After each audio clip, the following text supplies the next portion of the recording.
Hi everyone, hope you're doing well. So September is upon us and that means the summer months are now coming to an end, and I wanted to speak to you a little bit about camping during the autumnal months, to think about some of the things that you might want to consider. The end of September going into October by no means means that we have to just put away the camping kit and not do any bike packing tours. It can be an absolutely amazing time to be out on a bike and touring, but there are just a few things for you to consider, and so I'm just going to talk you through some of the things that I think about when I'm doing a tour in some of the colder conditions. And just to add is that there's no perfect answer here. What we all do is totally bespoke. There's a million ways to do a tour. I'm also no expert, but I'm just talking about my experiences and some of the things that I would be thinking about when it comes to be doing a tour in autumn. So first things first, base layers, and one of the key things I think is using layers that are breathable and adjustable, because you can get on your bike and you're really cold and then you get too hot, you want to be able to remove things, but also kit that's breathable. So base layers, I've got this here, it's inside out. This is a base layer that I've had for ages. It's by Endura and I've taken this on most of my trips. In the hot weathers I'll wear it at night time, or on colder days I'll wear it on the bike. It's a merino base layer. Yeah, it's seen a lot of countries, it's done a lot of miles, but yeah, it's been a really good piece of kit for me, so I would consider investing in decent base layers. The key item that I take on all of my trips in most weathers, well, all weathers basically, is a packable jacket. So something that you can put on off the bike quickly. I've got two, so I've got several, but I've got my sort of green one, which if you follow my trips you will definitely have seen me wearing, and it packs down super small and it's just really good to put on off the bike. And then I've got a blue, this blue one, which is for slightly colder days, and yeah, it's pretty good, and that's just really good for keeping me warm, and it packs down really small. So yeah, key with bike packing are items that do the job but pack down small or are light and they're not going to impact your riding. Yeah, fine line, fine balance. Next, woolly hat. I've got several of these. You often see me wearing a woolly hat. And yeah, another thing for straight off the bike, you can wear it in bed on really cold days.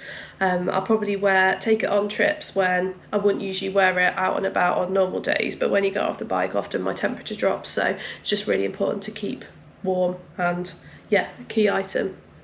Next one, I suggest packable waterproof jacket, and the key with bike packing with this is it needs to be accessible. You need to have it somewhere easy that you can just take it out your pocket and put it on. Yeah, so key item. And then the next, leg warmers. So what's really good about leg warmers bike packing is something that you can easily, just like when it gets a bit colder, put them on, and then you can take them off when you get warm. Also another thing that you can wear at night. I've been known to do that when it's really cold and you're out camping.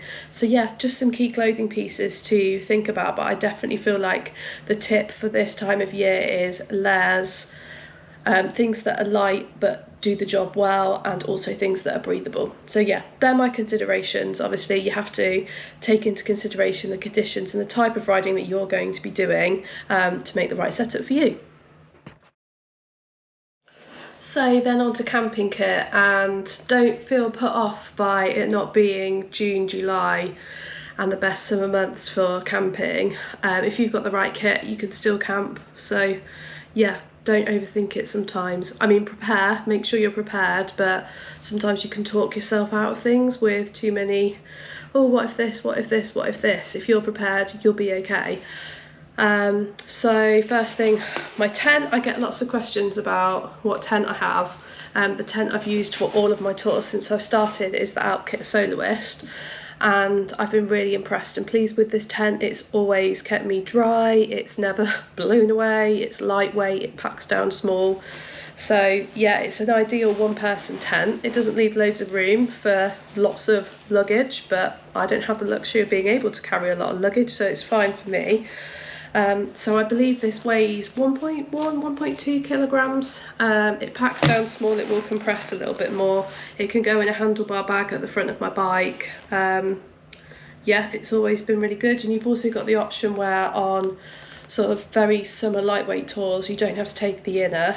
And also on very hot days, I've also camped with just the outer, which is amazing when it's like hot weather, you know it's not going to rain, you sleep basically under the stars and it just keeps all the insects off you and somewhere to keep your stuff. So yeah, those are the days. Next really important consideration is what sleeping mat you're going to take. So I've had a few. I had one which was an out kit one and it did lots of tours, but then it punctured, and I was in the middle of Croatia and I kept having to sort of pump it up in the middle of the night, and I did invest with another one, but it was like a summer one, and then I found that when the weather was a little bit colder I was feeling the cold a bit more, so I invested in this, which is the Outkit Whisper ultralight insulated sleeping mat. So it doesn't pack down as small, but it's still pretty compressed, and you know, I can fit it in my bike packing bags or like strapped onto the top of them with the elastic sections, and it just means it's where I would recommend investing in a decent mat. So you want something that's a bit thicker, that's going to get you off the ground, because it's that keeps you warm. You can have the best sleeping bag in the world, but you don't want to be right on the cold ground. Yeah, so definitely something to consider. And then next, it's just making sure that you've got an appropriate choice of sleeping bag. I have two sleeping bags that I use. One is just a summer lightweight sleeping bag, and I have a liner that I can use in that just to make it a little bit more, and then I have my 3-season sleeping bag, and with the right camping mat I've always been warm enough, and I've camped right down to, I think it was like not super freezing, but it was definitely -2, and it snowed overnight. Thanks Lydia. I camped at my friend Lydia's house by choice. You know, I was offered a bed, but no, I went for the camping. That's just what I'm like. Why am I like this? I don't know, but I am. Yeah. So yeah, things to consider: tent, mat, and the right sleeping bag. Oh, and also something I did invest in is a better pillow. So you can get like little pump up pillows, but I find them really uncomfortable, and I got this one. So this is a Sea to Summit Eros pillow, and it has like some down in there to kind of help, and it packs down super tiny, and yeah, I've been really pleased with that. So yeah, just something that works for me.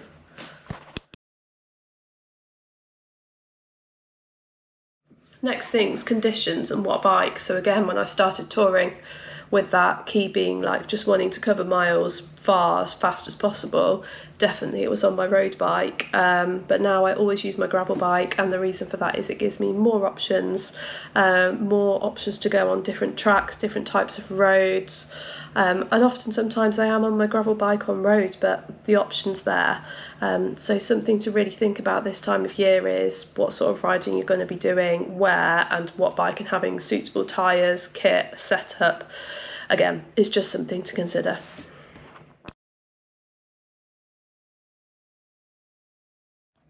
Next up, accommodation. So I recently did a tour where I cycled to London, and I stayed in, I think I booked a Wetherspoons hotel one day, and then the next day I stayed with my sister, so I wasn't camping, and it was actually the dream, and I was kind of like, what have I been doing all this time? Don't get me wrong, I love camping, I love the challenge of it, it's type 2 fun. I can't quite put my finger on what it is. But yeah, maybe you want to think about what sort of accommodation there is, picking a route according to something that's suitable, and finding somewhere to stay. So yeah, there's no shame in sort of booking a hotel or B&B or warm showers, using the warm showers cycling network. There's a million ways to do a tour, so do it whatever way that works for you.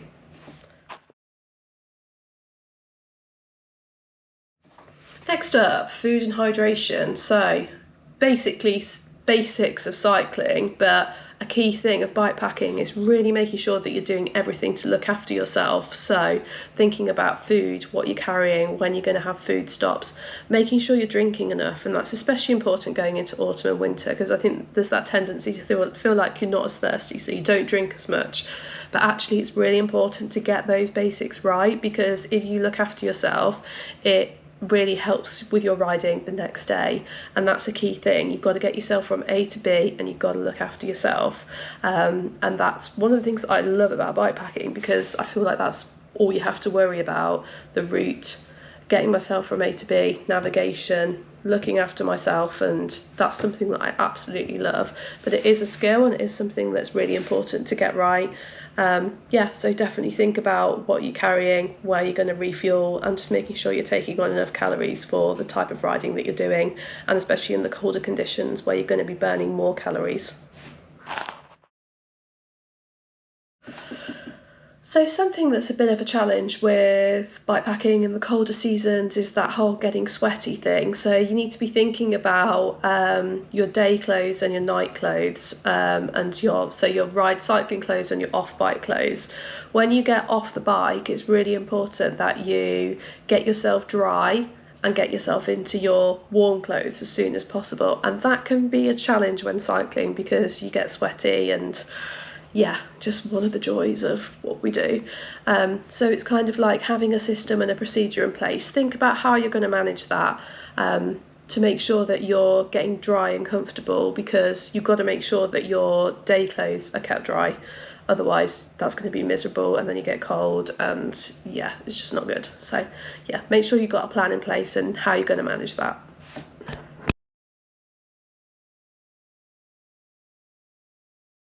And I guess that leads on to keeping kit dry. So dry bags, key thing. Keep your kit that you have to keep dry in dry bags. Another golden rule, your sleeping bag does not get wet. You take precautions to make sure that that stays dry, because that is what you're going to need to keep you safe and warm at night. So bikepacking bags, what are you using? The bags I use are Ortlieb waterproof. I've had them for years. They're really resilient. They just do the job well. They're not the cheapest, but they're good. They're reliable.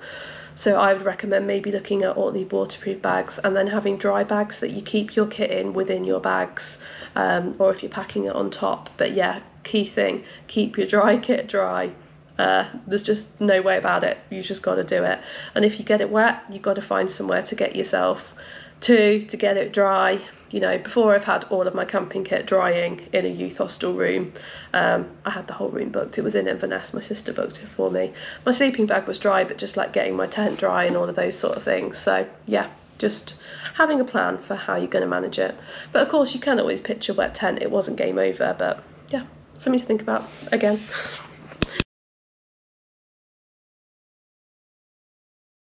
And I guess it's quite hard to say this, I think, after going through all of those million things that you should think about. And that is just don't overthink things. I always say, plan and prepare, but don't overthink. It can ruin your trip. It can stop you from going on a trip if you're just thinking about all of these things that might happen.